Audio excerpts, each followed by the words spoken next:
Animation के process को पूरे साल स्टडी करने के बाद और जापानीज एनिमेशन के हर सीन को एनालिसिस करने के बाद मैं आपको एनिमेशन के 12 ऐसे हैक्स बताऊंगा जिससे आप अपनी एनिमेशन को फास्ट और इजीली बना सकते हैं और आपकी भी एनिमेशन कुछ ऐसे से ऐसी हो जाएगी। और मैं गारंटी के साथ कह सकता हूँ आपको इनमें से कुछ स्टेप्स पता ही नहीं होंगे। ये हैक्स आपको पेड कोर्सेज में भी देखने को नहीं मिलेंगे। और लास्ट वाला हैक तो सबसे ज्यादा इंपॉर्टेंट है। एनिमेशन ऐप को तो हर कोई यूज करना सीख जाता है, पर एनिमेशन को इजी बनाना कोई नहीं जानता। तो बिना देरी किए हम अपनी वीडियो को शुरू करते हैं। तो हमारा सबसे पहला स्टेप है बेसिक ड्राइंग स्किल। एक अच्छी एनिमेशन बनाने के लिए आपके पास बेसिक ड्राइंग स्किल तो होनी ही चाहिए। आपने बहुत सारे एनिमेज में देखा होगा कि उनकी शेप मेंटेन रहती है और इसमें सबसे इम्पोर्टेंट है फेस एंड बॉडी एनाटॉमी। और आपको एनिमेशन में कुछ रोस्टिंग सीन वगैरह भी देखने को मिल जाते हैं, पर वो बहुत ही कम होते हैं। और आपको वेट एंड वॉल्यूम का भी पता होना चाहिए। और खास तौर पर अगर आप अपने मोबाइल पर एनिमेशन कर रहे हो तो आपको बहुत ही ज्यादा दिक्कत होगी। और मोबाइल पर अपनी फिंगर से ड्रा करने के लिए आप मेरी ये वाली वीडियो को देख सकते हैं। इसमें मैंने बताया हुआ है कि आप कैसे बॉडी एनाटॉमी को अपनी फिंगर से बना सकते हैं, वो भी अपने मोबाइल की छोटी सी स्क्रीन पर।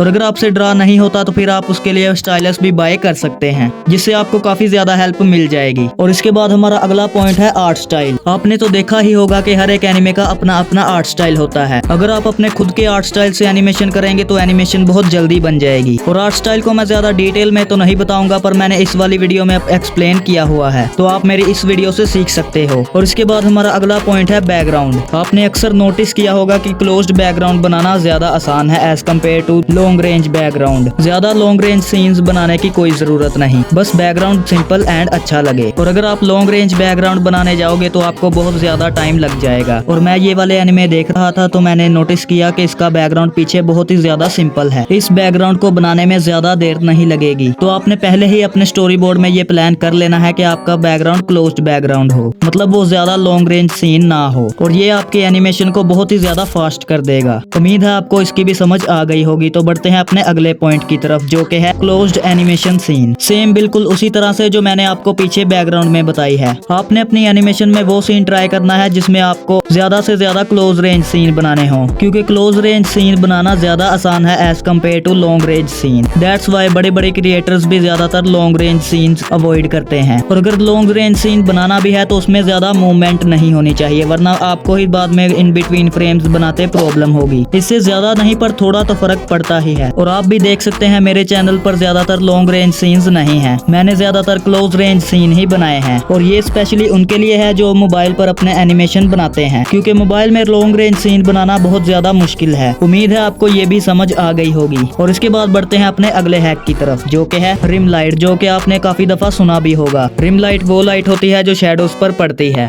मतलब उसको शेडोज वाली साइड पर बनाया जाता है। और ये भी आपको काफी ज्यादा एनिमेज में देखने को मिल जाएगी। ये आपकी एनिमेशन को एकदम क्रेजी बना देती है। और इसके बाद हमारा अगला हैक है यूज टू ग्रेडियंट। अगर आप अपनी एनिमेशन में 2 ग्रेडियंट्स यूज करोगे तो आपकी एनिमेशन और भी ज्यादा अच्छी लगेगी। एक ग्रेडियंट आपने बहुत ही लाइट यूज करना है और दूसरा बहुत ही डार्क, जिससे आपकी एनिमेशन दिखने में और भी ज्यादा रियलिस्टिक लगेगी। और अगर आपको ग्रेडियंट ऐड करना नहीं आता तो आप मेरी इस वाली वीडियो से सीख सकते हो। और इसके बाद हम बढ़ते हैं अपने अगले स्टेप की तरफ, जो कि है सनलाइट इफेक्ट। अगर आप डे टाइम सीन बना रहे हो तो आपको ये यूज करना ही चाहिए, जो कि आपको किसी भी एडिटिंग ऐप में जरूर मिल जाएगा। और इसके बाद हम बढ़ते हैं अपने अगले स्टेप की तरफ, जो कि है don't use outline in background. इससे आपका बैकग्राउंड दिखने में और भी ज्यादा अच्छा लगेगा। आपको अपने बैकग्राउंड में आउटलाइन का यूज नहीं करना। और इसके बाद हम बढ़ते हैं अपने अगले स्टेप की तरफ, जो कि है यूजिंग एग्जैगरेशन, मतलब अपने कैरेक्टर या उसके फेस को कुछ इस तरह से बनाना। और इसको बनाना भी बहुत ही ज्यादा आसान होता है और इससे आपकी एनिमेशन और भी ज्यादा फनी हो जाएगी और इससे आपकी एनिमेशन और भी ज्यादा फास्ट हो जाएगी। और इसके बाद हम बढ़ते हैं अपने अगले स्टेप की तरफ, जो कि है ब्लर बैकग्राउंड। अगर आपने अपने एनिमेशन में किसी कैरेक्टर पर फोकस करवाना है तो बैकग्राउंड को ब्लर कर देना है। और ब्लर बैकग्राउंड में ज्यादा क्वालिटी मैटर नहीं करती। अगर आपके स्टोरी बोर्ड में कुछ ऐसा सीन है तो फिर आप इस तरह से भी कर सकते हो। इसमें आपको चीजों को ज्यादा डिटेल देने की कोई जरूरत नहीं, क्योंकि फिर बाद में आप इसको ब्लर कर देंगे तो इससे ज्यादा पता नहीं चलेगा। और इसके बाद हमारा अगला स्टेप है कैमरा मूवमेंट। आपने अपनी एनिमेशन में कैमरा मूवमेंट्स को जरूर डालना है, चाहे आप एनिमेशन ऐप में यूज करो या फिर किसी एडिटिंग सॉफ्टवेयर में यूज करो, बट आपने करना जरूर है। और इसके बाद हमारा है सेकंड लास्ट स्टेप, जो कि है कंपोजिटिंग हैक। अगर आपने ब्लू लॉक की एनिमेशन देखी है तो फिर आपको पता ही चल गया होगा कि मैं किसकी बात कर रहा हूँ। इसमें आपको इन बिटवीन फ्रेम्स नहीं बनाने, बस आप एक ही फ्रेम बनाओ और उसी को ही एडिटिंग की मदद से मूव करते रहो। इसमें आपकी ज्यादा मेहनत नहीं लगेगी, बस आपने एक ही बार वो एक फ्रेम बनाना है और उसी को ही बाद में एडिटिंग करके मूव करवाते जाना है, जो कि काफी ज्यादा यूजफुल हैक है। आप चाहो तो मुझे कमेंट करके बता सकते हो, मैं इस पर भी एक वीडियो बना दूंगा। और इसके बाद हमारा लास्ट स्टेप है एडिटिंग। जितनी ज्यादा मेहनत आप अपनी एनिमेशन बनाते हुए करते हो, इतनी ही मेहनत आपने एडिटिंग में भी करनी है। आप कहीं से भी एडिटिंग सीख लें और फिर वहां से आप अपनी एनिमेशन को एडिट करें। इन सभी हैक्स को जो मैंने आपको बताए हैं, इन सभी हैक्स को आपने यूज करना है और फिर बाद में आपने रिजल्ट देखना है और फिर आप खुद ही देखेंगे कि कितना ज्यादा डिफरेंस है। और अगर आपने डिटेल में चीजों को सीखना है तो फिर आप हमारा टेलीग्राम ग्रुप भी ज्वाइन कर सकते हैं, इसमें मैं आपको बता दूंगा। वीडियो को लाइक और चैनल को सब्सक्राइब जरूर कर दीजिएगा और इस वीडियो को शेयर भी जरूर कर दीजिएगा और मिलते हैं अपनी अगली वीडियो में।